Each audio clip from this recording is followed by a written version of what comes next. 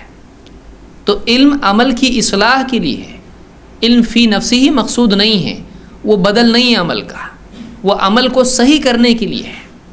اصل چیز تو عمل ہے جس کے نتیجے میں دنیا ہو یا آخرت ہو نتائج پیدا ہوتے ہیں۔ اسی لیے اللہ تعالیٰ نے بھی آخرت کی کامیابی کے لیے عمل کو سبب بتایا ہے۔ جنت کے لیے سبب کیا ہے؟ عمل ہے، اور اس عمل کی اصلاح کے لیے علم ہے، اس عمل کی اصلاح کے لیے علم ہے۔ آپ دیکھیے دنیا کے بھی معاملات کو، بلڈنگ ہو یا گھر ہو یا کچھ بھی ہو، کھیتی ہو یا بیماری ہو، علاج ہو، ہر چیز کے لیے جب تک کہ عمل نہیں ہوتا ہے نتائج نہیں آتے ہیں۔ یہ اصول بنیادی ہے، اس اصول کو بھول جائیں گے پھر سے واپس سے شیطان ہم کو دھوکے کی نیند میں سلا دے گا۔ جب تک کہ عمل نہیں کریں گے نتائج پیدا نہیں ہوں گے۔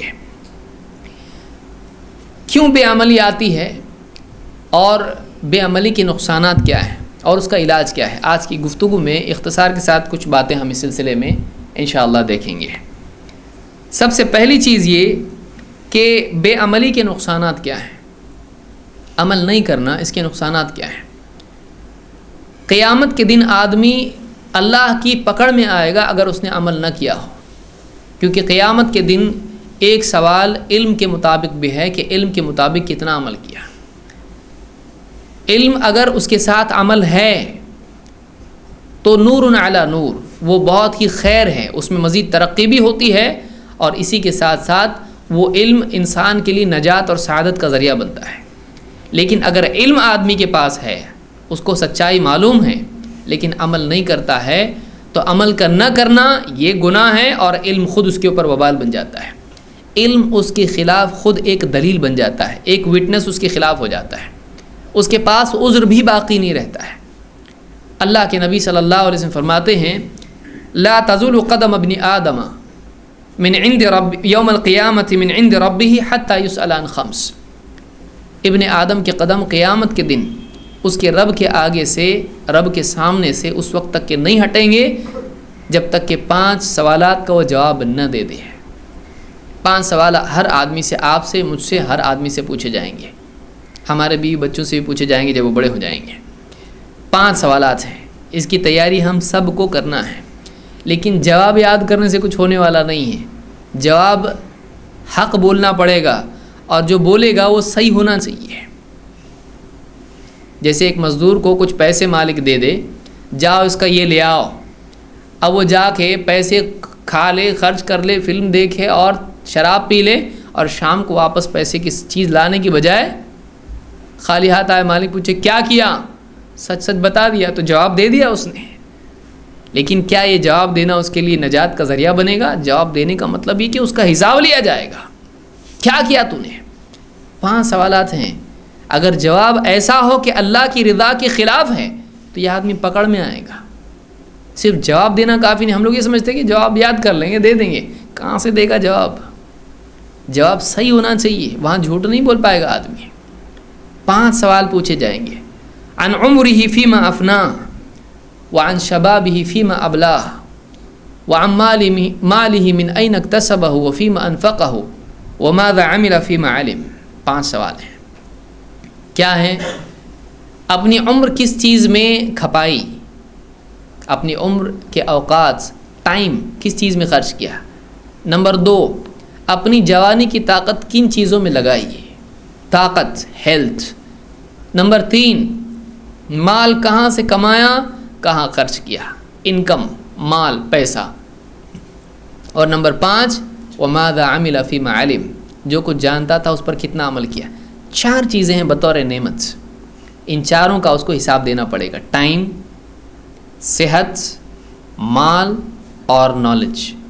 یہ 4 چیزیں ہیں، قیامت کے دن ان کا حساب آدمی کو دینا پڑے گا کہ تو نے جو جانا اس پر کتنا عمل کیا۔ تو 5واں سوال یہ بھی ہے کہ اپنے علم کے مطابق تیری زندگی تھی یا نہیں تھی۔ لہٰذا آج اگر ہم صحیح ڈھنگ سے اپنے علم کے مطابق بن جاتے ہیں تو قیامت کے دن جواب دینا آسان ہوگا۔ اس حدیث کو امام الترمذی نے روایت کیا، اور اس کے علاوہ بھی محدثین نے اس کو روایت کیا ہے، اور یہ حسن درجے کی روایت ہے۔ دوسری چیز، اگر ایک آدمی کے پاس علم ہے اور اتنا ہے کہ وہ دوسروں کو بھی عمل پر لانے کے لیے سمجھا بجھا کے ان کو دین کی بات سکھاتا ہے، لیکن خود عمل نہیں کرتا ہے، تو اللہ کی نگاہ میں ایسا آدمی بے عقل آدمی ہے۔ یہ خود ایک جہالت ہے کہ ایک آدمی دوسروں کو صحیح بات بتائے لیکن اس کی زندگی میں وہ فرائض و احکام نہ ہوں جو اللہ کی طرف سے اس پر عائد کیے ہوئے ہیں۔ اللہ تعالیٰ فرماتا ہے اتأمرون الناس بالبر وتنسون انفسکم وانتم تتلون الکتاب افلا تعقلون۔ کیا تمہارا یہ حال ہے کہ تم لوگوں کو بھلی باتوں کی تاکید کرتے ہو اور خود اپنے آپ کو بھول جاتے ہو، حالانکہ تم اللہ کی کتاب پڑھتے ہو، آسمانی علم تمہارے پاس ہے، اس میں ساری وعد و وعید سب ہے، بے عملی کی سزا بھی بتائی گئی ہے۔ وَأَنْتُمْ تَتْلُونَ الْكِتَابَ أَفَلَا تَعْقِلُونَ۔ کیا تم عقل سے کام نہیں لیتے؟ کیا تم کو عقل نہیں ہے؟ کیا تم کو سمجھ نہیں ہے؟ تم کو سمجھتا ہے کہ نہیں سمجھتا ہے؟ ہماری زبان میں اس کو ایسا بولا جائے گا، افلا تعقلون۔ تم کو کچھ سمجھتا ہے کہ نہیں؟ تم کو عقل ہے کہ نہیں؟ تم عقل سے کام لیتے کہ غور کرتے بھی ہو کبھی اس حال پر کہ تم لوگوں کو بھلائی کی تاکید کر رہے ہو؟ باپ بیٹے کو بول رہا ہے نماز گیا تھا؟ نہیں، جلدی جا۔ لیکن بیٹا پلٹ کے باپ کو دیکھ رہا، آپ کا کیا، آپ تو گھر میں بیٹھے ہو، آپ نہیں پڑھتے نماز، مجھ کو ڈانٹ ڈپٹ کے نماز کے لیے بھیج رہے ہو، لیکن خود کا کیا حال ہے؟ کتنے لوگ ہیں جو خیر کی بات بولتے ہیں، مسجد میں سنی جمعہ کا خطبہ، گھر پہ جا کے سب برس پڑے گھر کے اندر، ایک دن میں پورا دین زندہ باد، لیکن واقعی اس کی زندگی میں دین ہے؟ بیوی کو سمجھائے، بیوی بولی کہ پہلے تم سدھرو۔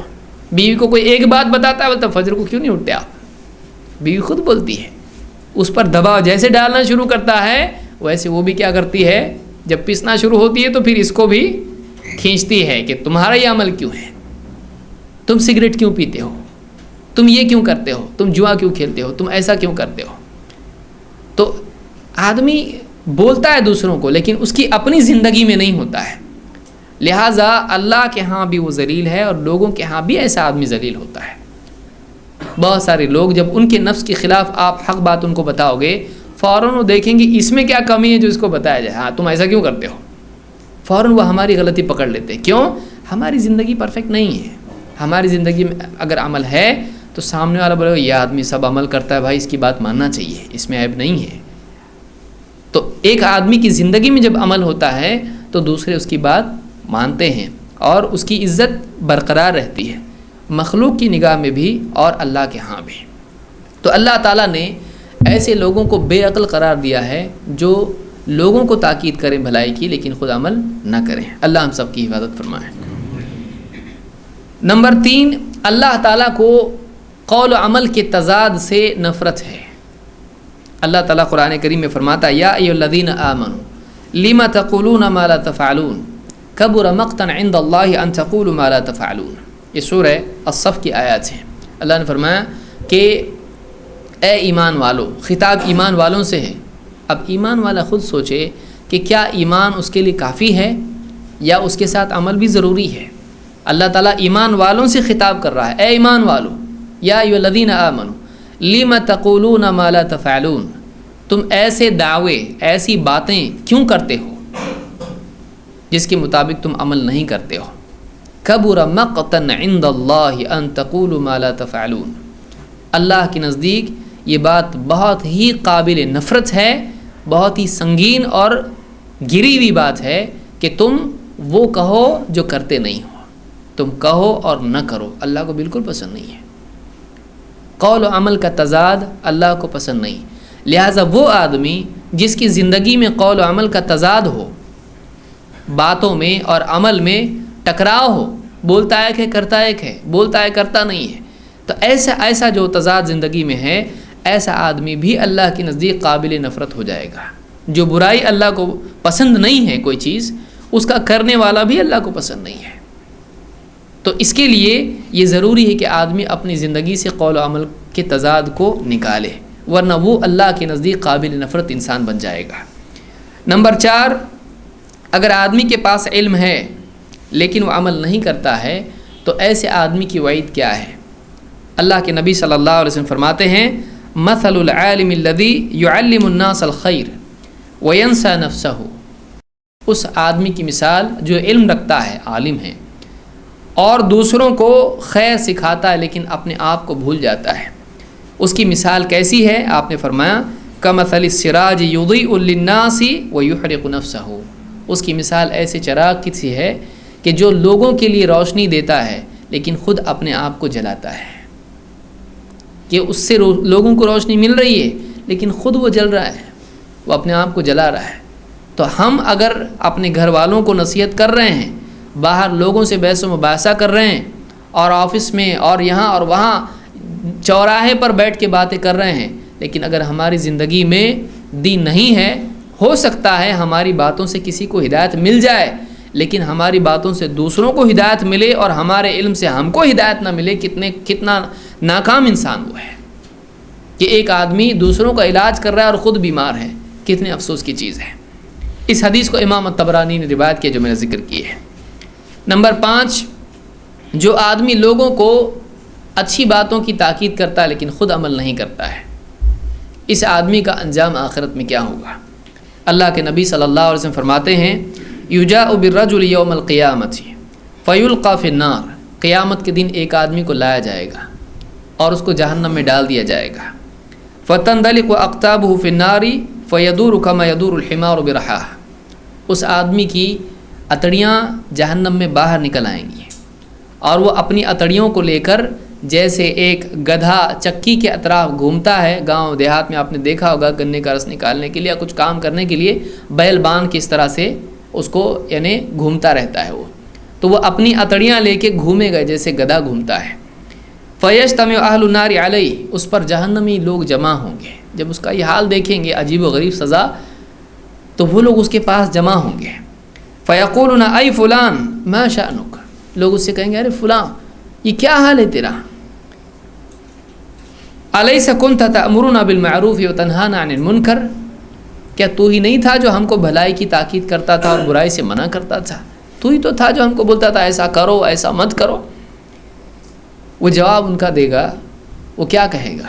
وہ کہے گا کنت آمرکم بالمعروف ولا آتیہ وانہاکم عن المنکر وآتیہ، میں تم کو نیک کام کرنے کا حکم دیتا تھا لیکن خود نہیں کرتا تھا، میں برائیوں سے تم کو منع کرتا تھا لیکن میں خود ان برائیوں کا ارتکاب کرتا تھا، اللہ کے فرائض تم کو سکھاتا تھا لیکن میں فرض چھوڑ دیتا تھا، کیونکہ نوافل کے چھوڑنے پہ تو کوئی گناہ نہیں ہے، لیکن فرائض تم کو تعلیم دیتا تھا لیکن خود فرائض چھوڑ دیتا تھا، میں حرام چیزیں تم کو منع کرتا تھا لیکن خود حرام چیزوں کا ارتکاب کرتا تھا۔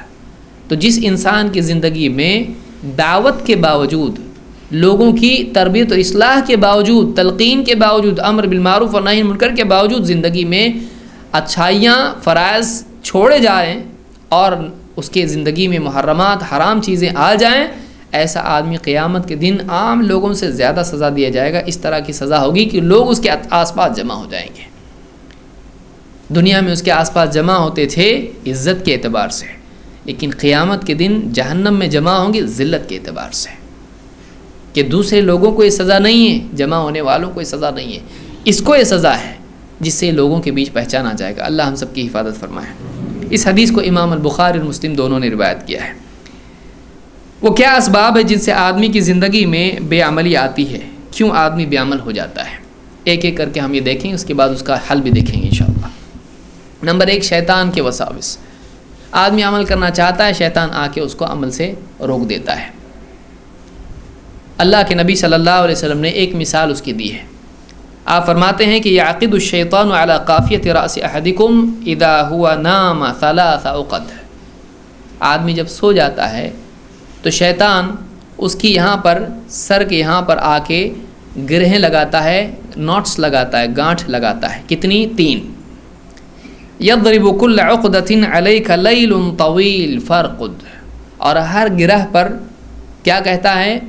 لمبی رات تیرے سامنے، سوتا رہے سوتا رہے، تیرے سامنے ارے لمبی رات ہے، لیل طویل، ارے بڑی لمبی رات ہے۔ اور دیکھیے الارم جب لگتا ہے اور آدمی رات میں آنکھ کھلتی ہے تو سوچتا ہے ارے بہت ٹائم ہے، پھر سوتا ہے، بلکہ بعض اوقات فجر کا الارم بج رہا ہوتا ہے اور بولتا ہے ابھی تو 20 منٹ باقی ہے، 20 منٹ اس کے لیے بہت بڑی دنیا ہوتی ہے۔ بند کر کے جو سوتا ہے تو 2 گھنٹے کے بعد اٹھتا ہے اور ہوتا نہیں لگ گئی میرا کیا قصور ہے، حدیث میں تو ایسا ایسا آیا ہے اس کے بارے میں، تو میرا تو کوئی قصور نہیں اس کے اندر. علیک لیل طویل، فرق ہوتا ہے. ارے لمبی رات تیرے سامنے، سوتا رہے، سو جا بھی اچھے سے. آپ فرماتے ہیں فَإِنِ اسْتَيْقَظَ فَذَكَرَ اللَّهَ انْحَلَّتْ عُقْدَةٌ. آپ فرماتے ہیں کہ جب اس کی نیند کھل جاتی ہے، وہ بیدار ہوتا ہے اور نیند کھلنے کے بعد اللہ کا ذکر کرتا ہے، جاگنے کا ذکر ہے الحمدللہ الذی احیانا بعد ما اماتنا والیہ النشور، یا کوئی اور ذکر کرتا ہے، جو بھی اللہ کا نام لیتا ہے ذکر کرتا ہے، تو ایک گرہ اس کی کھل جاتی ہے، ایک گانٹھ. دیکھیے ذکر سے شیطان کا، یعنی شیطان سے آدمی بچ سکتا ہے، اس کے مکر و فریب سے بچ سکتا ہے. تو ایک ذکر جب کرتا ہے ایک گانٹھ کھل جاتی ہے.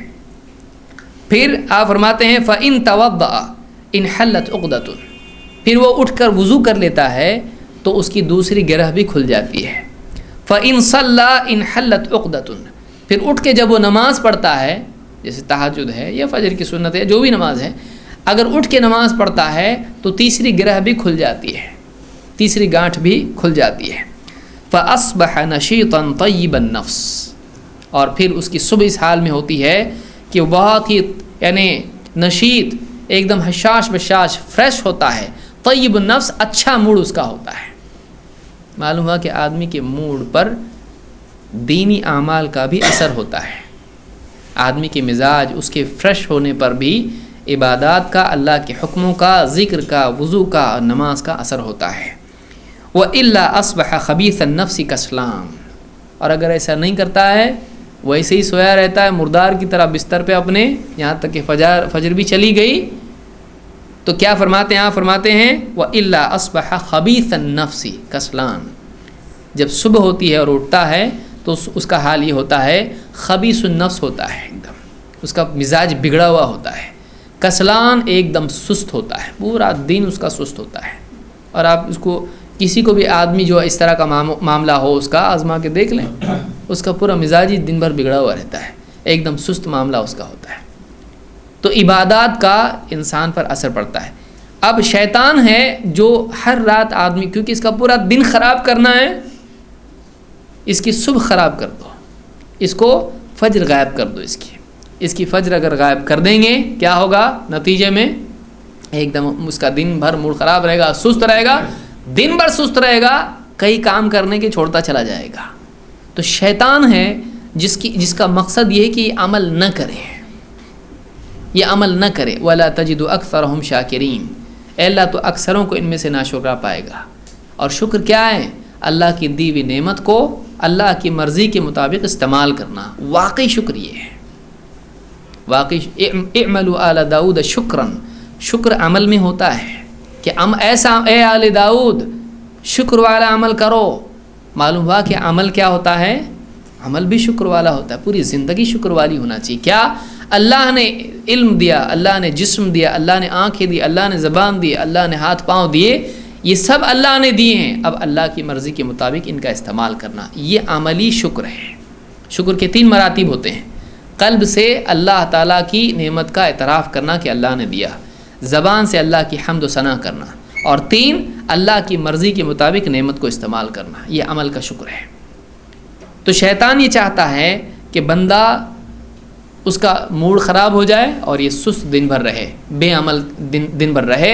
اس طرح سے آدمی کو چاہتا ہے. تو شیطان کی تمنا ہے کہ یہ بے عمل ہو جائے. شیطان نے اللہ کا حکم نہیں مانا، ایک سجدے کا اس کو حکم ہوا، اس نے کہا نہیں کرتا، میں نہیں کیا اس نے. وہ چاہتا ہے کہ بنی آدم بھی بے عمل ہو، اللہ کے حکموں کو چھوڑے. اور ان میں پہلی نماز دن بھر میں کون سی ہے؟ فجر کی نماز. اور اس کا اثر مزاج پہ پڑنے والا ہے. اس کو غائب کر دو، پورا بگڑ جائے گا. یہ اس کا موڈ ہی خراب کر دو، اس کا مزاج بگاڑ دو، دن بھر یہ بے عملی کی ہوا میں جیتا رہے گا، سانس لیتا رہے گا. لہٰذا شیطان چاہتا ہے کہ بندہ بے عمل ہو. ایک سبب یہ ہے. نمبر 2، عمل کو ٹالنا. آدمی سوچتا میں کروں گا لیکن ابھی نہیں، تھوڑا بعد میں، نماز کا وقت ہو رہا ہے، ٹالتے ٹالتے ٹالتے نکل گیا. تلاوت کرنا ہے، سوچتا ابھی نہیں، ایک کام کریں گے دوپہر میں، ظہر کی بات کریں. ظہر بہت سوچتا نہیں، عصر کے بعد فری ٹائم ہے، نہیں، پھر عشاء رات میں فری ہو جاتا ہوں، ختم، رات کو تھک جاتا ہے، سو جاتا ہے. کتنے بھی اعمال ہے، نماز ہے، تلاوت ہے، حج کو آدمی ٹالتا رہتا ہے. ابھی بیٹے کا ایجوکیشن چل رہا ہے, پھر بیٹی کا نکاح ہے, پھر پوتا نواسا ہو گیا ہے, اب اس کے بعد آدمی دھیرے دھیرے کچھ قرضے ہیں, یہ معاملہ ہے وہ معاملہ ہے. آدمی بعض اوقات ایسے اسباب کی وجہ سے نہیں جو واقعی حج کے لیے رکنے کا سبب بنے, ایسے اسباب کو بھی آدمی اپنے لیے ریکارڈ بنا لیتا ہے جو واقعی شریعت میں معتبر نہیں ہوتے ہیں. چھوٹی چھوٹی بات کے لیے آدمی اعمال کو ٹالتا رہتا ہے. تسویف اس کو کہتے ہیں کہ ایک آدمی سوفا کرتا رہے, ٹھیک ہے کل آئندہ, اور وہ وقت نکل جاتا ہے. 3 صحابہ کا قصہ آپ دیکھیں جو جنگ میں جانے سے وہ نہیں جائیں گے ایسا والے نہیں تھے, جائیں گے تھوڑا رکو, تھوڑا میں تیز رفتار میرے پاس سواری ہے, پہنچیں گے نکل جائیں گے, یہ لوگ آگے جائیں گے میں ان کو جا کے مل لوں گا, ابھی نہیں, تھوڑا آگے کرتے کرتے اللہ کے نبی صلی اللہ علیہ وسلم واپس آ گئے. تو آدمی جب عمل کو ٹالتا ہے تو عمل کو ٹالنے کا مطلب یہ ہے کہ عمل کا وقت ہی نکل جائے گا. شیطان آدمی کو کرنے لگاتا ہے. اس سلسلے میں حسن بصری رحمۃ اللہ علیہ فرماتے ہیں ایاک والتسویف, خبردار اپنے عمل کو آگے پر ٹالتا مت رہے. ایاک والتسویف, تسویف سے بچتا رہے. فإنک بیومک ولست بغدک, اس لیے کہ تیرا جو کچھ ہے وہ آج ہے, کل تیرا نہیں ہے. آپ کے پاس کیا آج ہے, کل آپ کے پاس نہیں ہے. کل جب آئے گا تو وہ بھی آج ہو جائے گا. تو یہ جو تھا وہ کل کا تھا نا, آج جو آپ کو ملا ہے وہ کل کا کل ہے, تو یہ بھی تو وہی کل ہے. تو کیا کل آپ نے جو پلاننگ کی تھی وہ آج آپ کر رہے ہیں؟ نہیں. تو آج جو کرے وہ بھی کل کہاں سے کرنے والے ہیں. تو آج تیرا جو ہے وہ آج ہے, جو کچھ ہے تیرے پاس تیرے ہاتھ میں جو ہے وہ کل نہیں ہے. کل معلوم نہیں زندگی ملے گی کہ نہیں ملے گی. کتنے لوگ ہیں جو رات میں کل کے پلاننگ کر کے الارم لگا کے سوتے ہیں, ان کا نہ اٹھنا خود دوسروں کے لیے الارم ہو جاتا ہے. بیوی اٹھا رہی, اٹھیے, کائے کا اٹھتا ہے. تھوڑا یقین نہیں آتا ہے, دل میں شک آتا ہے گیا تو نہیں, تو بولتی نہیں, پھر اٹھاتی امید کے ساتھ میں, نہیں اٹھ رہا ہے وہ. بیٹوں کو آواز دیتی, بیٹے آ کے اٹھاتے ہیں, پھر نفس چیک کرتے ہیں, دل کی دھڑکن ان کی بڑھ جاتی, اس کی رک چکی ہے. دیکھتے ہیں اشاروں میں بات ہوتی ہے, نہیں, پھر رونا دھونا شروع ہو جاتا ہے. رات میں سویا تھا, اچھا تھا, ہمارے ساتھ بات چیت ہوئی, ادھر ادھر کی باتیں ہوئی, کل ایسا کریں گے وہ کریں گے, کل ایڈمیشن کے لیے بیٹے کے لیے جانا ہے, فلاں چیز ہے, گیا. تو کل گیا اس کے بعد جو کچھ تھا وہ آج تھا. فَإِنَّكَ بِيَوْمِكَ وَلَسْتَ بِغَدِكَ, تیرے پاس جو کچھ ہے وہ تیرا آج ہے, کل تیرے پاس نہیں ہے. فَإِن يَكُنْ غَدٌ لَكَ فَكِسْ فِي غَدٍ كَمَا كِسْتَ فِي الْيَوْمِ, اگر کل مل بھی جائے تجھ کو تو پھر اس میں ویسا ہی عقل مندی والا طریقہ اختیار کر جیسا آج کرے گا. وَإِن لَمْ يَكُنْ لَكَ غَدٌ لَمْ تَنْدَمْ عَلَى مَا فَرَّطْتَ فِي الْيَوْمِ, اور اگر کل تجھ کو نہ ملے تو یعنی آج جو کوتاہی تجھ سے ہوئی اس پہ افسوس تجھ کو نہیں ہوگا. یعنی تجھ کو چاہیے کہ تو اپنے آج سے پورا کا پورا فائدہ اٹھا لے. اگر تو آج صحیح ڈھنگ سے جیا اور کل تجھ کو نہیں ملا تو کل جا کے تجھ کو افسوس ہوگا نہیں ہوگا. لیکن کل کے بھروسے پہ آج کو تو نے برباد کر دیا, کل کے بھروسے پہ آج کو تو نے برباد کر دیا, تو تجھ کو کل کیا کرنا پڑے گا؟ اگر کل نہیں ملا تو کل تجھ کو افسوس کرنا پڑے گا. کل کون سا کل؟ جو آخرت والا کل بن چکا ہوگا, وہ آخرت والا کل ہوگا. پھر زندگی نہیں ملے گی, توبہ کا موقع نہیں ملا, عمل کا موقع نہیں ملا. کتنے لوگ ہیں کہتے جوانی میں ایسا کرتا تو کتنا اچھا ہوتا. کتنے لوگ کہتے ہیں کہ بچپن میں پڑھا ہوتا تو جوانی میں بھاگنا نہیں پڑا ہوتا ادھر ادھر جاب کے لیے. کتنے لوگ ہیں جو دنیا میں اپنے ماضی پر پچھتاتے ہیں یہاں, لیکن پھر بھی موقع ہوتا ہے. یہاں کی کوئی بڑی ناکامی اتنی بڑی ناکامی نہیں ہوتی کہ سب کچھ کھو گیا, ایسا نہیں ہوتا ہے. آخرت کی ناکامی اتنی سیریس ناکامی ہوگی کہ موقع واپس سے آدمی کو نہیں ملے گا. تو آدمی آج اپنا, میری زندگی کتنی ہے, فجر کو اٹھنے سے لے کے رات کو سونے تک میری اتنی زندگی ہے, اس میں جو میں نے کیا وہ کیا. کل چھوڑ دو, وہ تو گیا. یہ آئے گا کہ نہیں آئے گا کنفرم نہیں ہے. ریلوے کی ٹکٹ کنفرم ہو سکتی ہے, زندگی کنفرم نہیں ہے. کل کا دن آئے گا کہ نہیں آئے گا کچھ کنفرم نہیں ہے. کون آدمی بتائے گا؟ بتائیے, کوئی ہے دنیا کا آدمی بڑے سے بڑا کوئی سائنسداں ہے جو کنفرم بتائے کہ کل میں رہوں گا؟ نہیں, کل کنفرم نہیں ہے, کنفرم نہیں, ویٹنگ میں ہو, ملا نہیں ملا. تو ہمارا جو کل ہے اس کے بھروسے پہ آپ آج اگر رہتے ہیں کہ کل میں ایسا کروں گا، آج نہیں، آج کا کام کل پہ ٹال دیے، کل اگر موت آ گئی تو افسوس ہوگا، پچھتانا پڑے گا۔ تو نمبر 2 کل پر ٹالنا۔ نمبر 3 بے عملی کے ساتھ، بہت سارے لوگوں کا تیسرا مسئلہ کیا ہے؟ بے عملی کیوں؟ بہت سارے لوگ سوچتے ہیں اللہ غفور الرحیم ہے تو مجھ کو معاف کرے گا، یہ پکا ہے؟ نہیں، اللہ تعالیٰ شدید العقاب بھی ہے۔ اللہ تعالیٰ کی معرفت میں نقص آدمی کو بے عمل بناتا ہے۔ ایک آدمی اللہ تعالیٰ کی رحمت پر بھروسہ کر کے عمل چھوڑ دیتا ہے اور وہ یہ سمجھتا رہتا ہے کہ اللہ چونکہ معاف کرنے والا ہے تو اللہ تعالیٰ مجھے بھی معاف کرے گا۔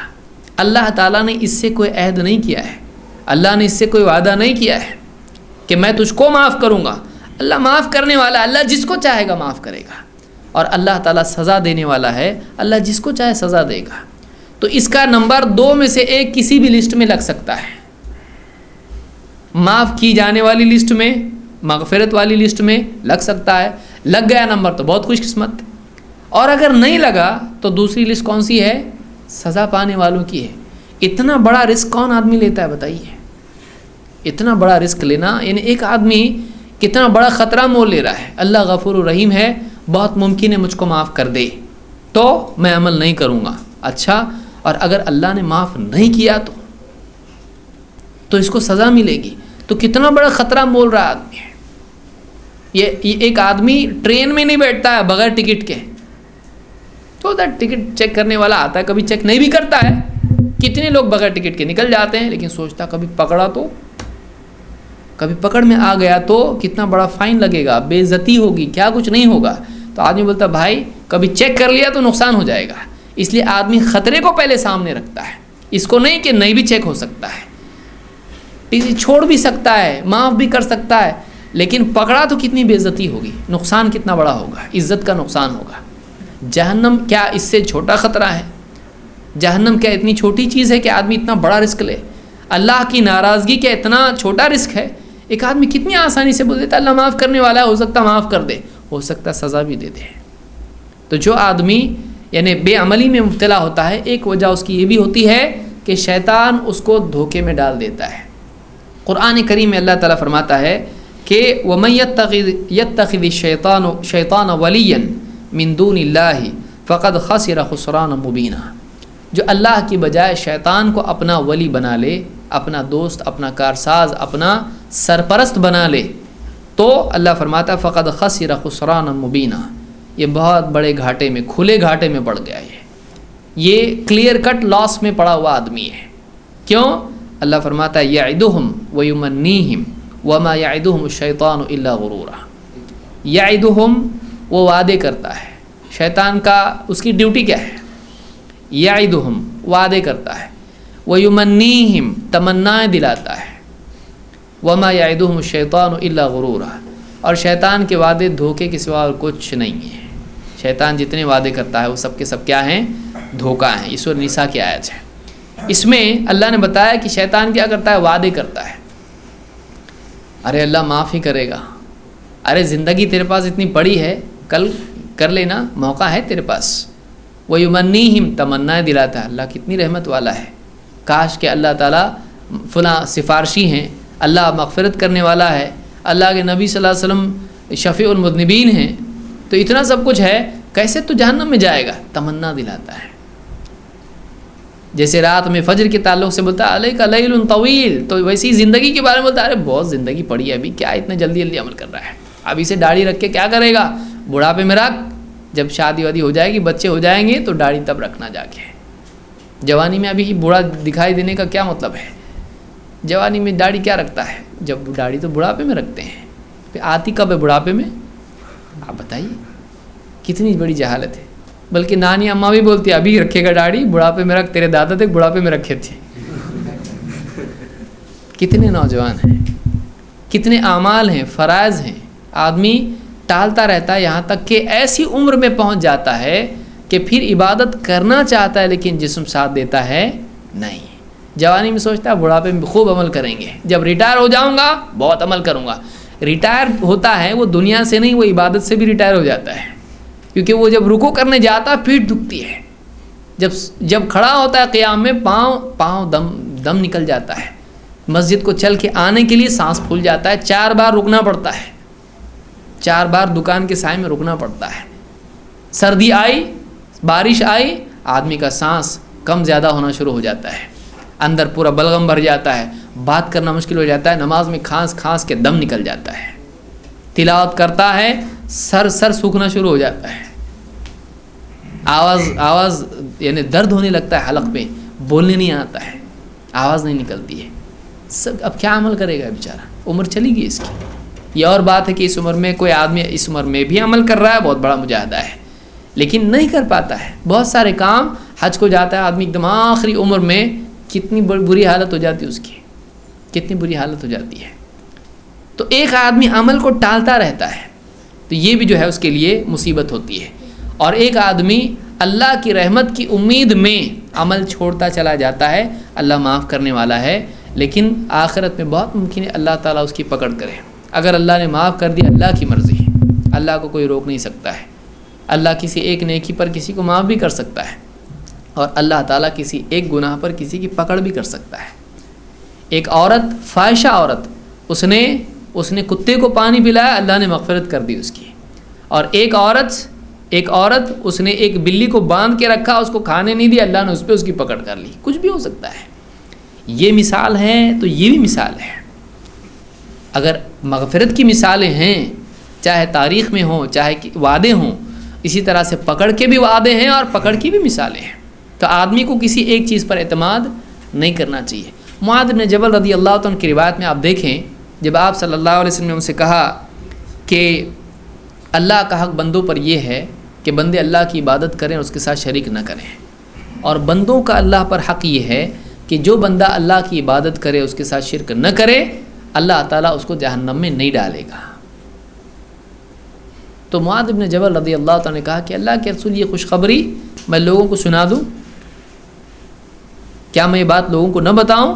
آپ نے کہا لا تبشرہم فیتکلوا, ان کو یہ خوشخبری مت سناؤ ورنہ وہ اسی پر تکیہ کر لیں گے, اسی پر ٹیک لگائیں گے, یعنی عمل میں کمزور پڑ جائیں گے. معلوم ہوا کہ نبی کریم صلی اللہ علیہ وسلم اس بات کو پسند نہیں کرتے تھے کہ ایمان کی فضیلت کی باتیں, عقیدے کی فضیلت کی باتیں سن کر ایک آدمی عمل میں کوتاہی کرنے والا بنے. آج ہمارا یہی حال ہے.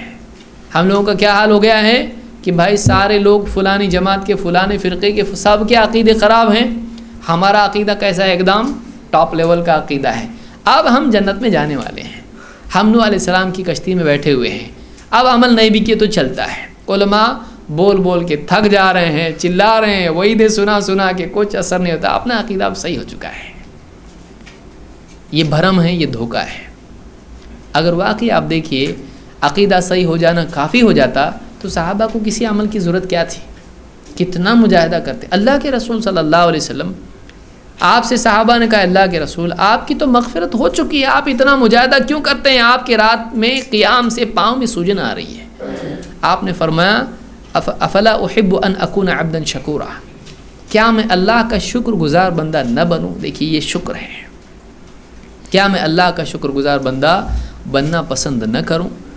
تو ایک آدمی کی مغفرت کا وعدہ بھی اللہ اس سے کر دے, یقینی ضمانت اس کو دے دے, تب بھی سنت یہ ہے کہ اس کے باوجود آدمی عمل میں کوتاہی نہ کرے, بلکہ مجاہدوں میں کمی نہ کرے. سنت کیا ہے؟ سنت یہ ہے کہ ایک آدمی کو جب اللہ کی طرف سے قطعی علم آ جائے اس کے پاس کہ تیری مغفرت تو ہو چکی ہے, پھر بھی سنت یہ ہے کہ اس نے عمل میں کمی نہیں کرنا چاہیے. ہم کس سنت پر عمل کر رہے ہیں؟ یہ کون سی سنت ہے کہ ایک بھرم ہے کہ ہمارا عقیدہ بالکل صحیح ہے, ہم صحیح ہو چکے. بہت سارے ایسا گمان رکھنے والوں کو اگر 4 سوال عالم صاحب پوچھیں عقیدے کے, ان کو معلوم نہیں ہوتے ہیں. اس پر کتنا بڑا اعتماد کیا جا سکتا ہے. اس لیے ضروری ہے کہ ایک آدمی اللہ کی رحمت اور عقیدے کی ستھرائی کو اپنے لیے بے عملی کی ڈھال نہ بنا لے, بے عملی کے لیے ایکسکیوز نہ بنائے. کیوں عمل نہیں کرتے؟ ہمارا عقیدہ صحیح ہے. اچھا, یہ خود عقیدے کی کمزوری کی علامت ہے, کیونکہ تمہارے دل میں ابھی عقیدہ اللہ کے غفور الرحیم کا ہے لیکن شدید العقاب کا نہیں ہے.